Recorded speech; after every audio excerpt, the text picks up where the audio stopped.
بصوا يا جدعان، خلينا متفقين ان احنا فرحانين طبعا بان الاهلي فاز على الزمالك، وان احنا فزنا امبارح وخلاص وبقينا متصدرين الدوري، والناس اللي كانت شمتانة واللي كانت بتقول ما يفتحوش بقهم تاني.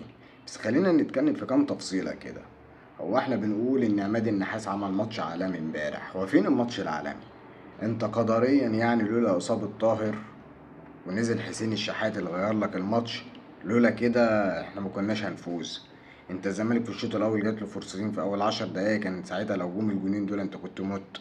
انت بعد ضربة الجزاء اللي جت فيك دي، لو كان الزمالك جايب جون تاني انت كنت طلعت بره الجيم. انت لولا المدرب بتاع الزمالك لما لعب مدافع، يعني لعب دفاع، انت برضو كنت بره الجيم. عملت ايه تغييراتك عملتها عماد النحاس؟ عمل ايه؟ ما عملش حاجة. والتغييره اللي حصلت عشان طاهر اتصاب، طاهر ده بيلعب في اول ماتش، ايه الامكانيات اللي عملها طاهر عشان كان اصلا يصبر عليه لحد الشوط التاني؟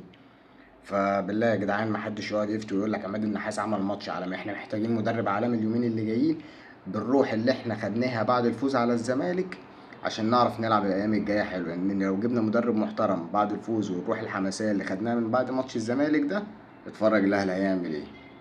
بس